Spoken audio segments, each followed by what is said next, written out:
प्रदर्शन करना चाह रहा है। अब कुछ जानकारी आपको दे देते हैं। ईरान की 3 शर्तें, यानी कि ईरान ये कह रहा है कि अगर ये जंग रुकेगी तो उसकी 3 शर्तें हैं। कौन सी 3 शर्तें हैं? दरअसल देखिए, ईरान के वैध अधिकारों को अंतर्राष्ट्रीय स्तर पर मान्यता दी जाए, ये ईरान की ओर से शर्त रखी गई है। पहली शर्त यही है कि ईरान के वैध अधिकारों को अंतर्राष्ट्रीय स्तर पर मान्यता दी जाए, ये ईरान की ओर से शर्त रखी गई है। यानी कि कैसे अब ईरान जो है अपनी शर्तों पर इस जंग को रोकना चाहता है, जिसमें ये पहली शर्त है।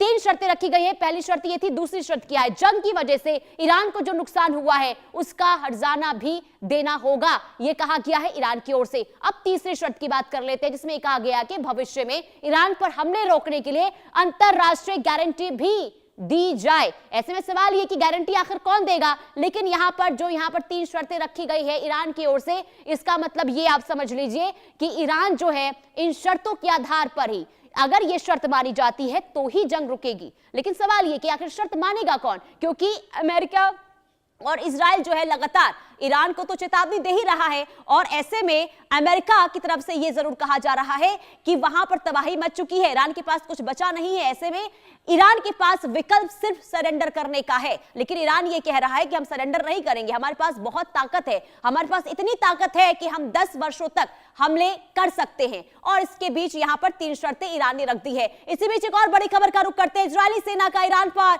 बड़ा हमला हुआ है। तेहरान में ईरानी वर्सेस फोर्स को निशाना बनाया गया है। इजरायली सेना का ईरान पर यह हमला। तो कुल मिलाकर देखिए, लगातार जो हम जानकारी आपको बीते 14 दिनों से दे रहे हैं कि किस तरीके से लगातार वार पलटवार, ना सिर्फ जुबानी जंग के जरिए बल्कि यहां पर हमले भी हो रहे हैं। एक तरफ ईरान लगातार हमला कर रहा है तो तुरंत इसका पलटवार इजराइल की ओर से भी किया जाता है, और ऐसे में इजरायली सेना ने एक बार फिर से घातक हमला किया है। तेहरान की ये तस्वीर हम आपको दिखा रहे हैं, जहां ये बता रही है कि बर्बादी ही बर्बादी इस वक्त ईरान की जमीन पर दिखाई दे रही है। वहां पर सब कुछ मिटाने की जो कसम खाई गई है ये इजराइल और अमेरिका की ओर से, और ऐसे में जबरदस्त नुकसान ईरान को बीते 13 दिनों में हुआ है। न सिर्फ ईरान को बल्कि जो ये जंग चल रही है इसमें इजराइल को भी खामियाजा भुगतना पड़ रहा है, अमेरिका को भी नुकसान हो रहा है। लेकिन आखिर कौन आगे आकर इस युद्ध को रोक पाएगा? क्योंकि तीनों ही देश इस वक्त तेवर दिखाते हुए नजर आ रहे हैं, और तीनों ने यह साफ कर दिया है कि हम पीछे नहीं हटेंगे। डोनाल्ड ट्रंप तो ये तक कहते हुए नजर आए कि हमने तो जीत फतेह कर ली है और ये जंग बहुत जल्द रुक जाएगी, और ईरान ये कहता हुआ नजर आ रहा है कि ये जंग तो लंबा चलने वाला है। ऐसे में आप समझ जाइए कि फिलहाल कोई पीछे नहीं हटेगा। सवाल ये है कि आखिर जो हमले लगातार बीते 14 दिनों से जारी हैं, इसमें देशों को नुकसान तो हो रहा है, लेकिन सबसे गंभीर बात यह है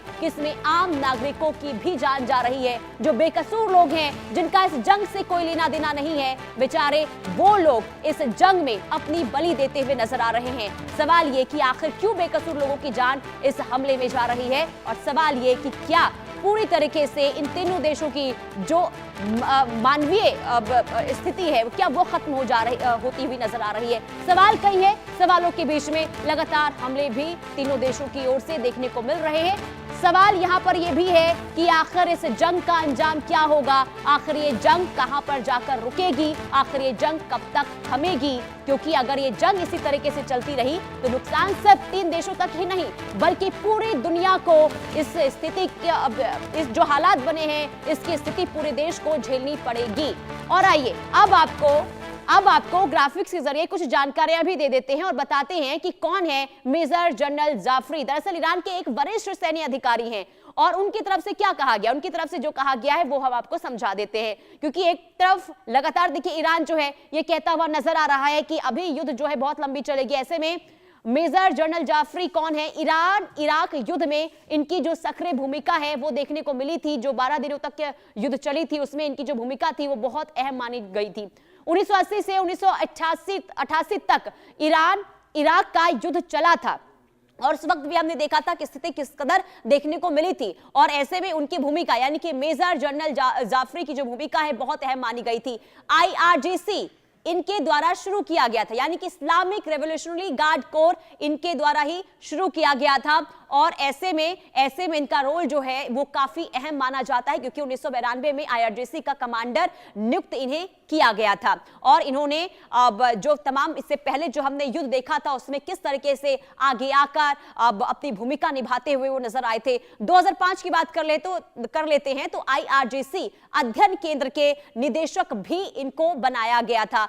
अब आते हैं 2007 में, यानी कि 2007 में IRGC के कमांड एंड चीफ इनको बनाया गया था, यह भी जिम्मेदारी इनको दे दी गई थी। और इसके साथ ही मोहम्मद जाफरी की अगर हम बात करते हैं तो मोज़ेक रक्षा सिद्धांत विकसित किया गया था इनके द्वारा, और सैन्य शक्ति को कोई स्वतंत्र इकाइयों में इनके द्वारा बांटा गया। इसके अलावा बात फिर एक बार कर लेते हैं, देखिए IRGC को 31 स्वतंत्र प्रांतीय कमानों में बांटा गया, और इसके अलावा ये केंद्रीय कमान से अलग होकर भी काम कर सकती हैं और कम संस्थानों में भी जंग में टिके रहने की इसकी जो रणनीति है वो देखने को काफी समय से मिली है, और यही रणनीति इस वक्त भी देखने को मिल रही है। कुल मिलाकर देखिए, अगर बात करते हैं तो दुश्मन को देश पर कब्जा करने में मुश्किल आती है, और आज मोज़ेक डिफेंस सिस्टम से लड़ रहा है ईरान, और यही वजह है कि इतना समय बीत चुका है, 14 दिन बीत चुके हैं, और ईरान जो है आज भी डटा हुआ है, क्योंकि अपनी एक अलग रणनीति, एक अलग स्ट्रैटेजी के साथ ईरान जो है इस जंग में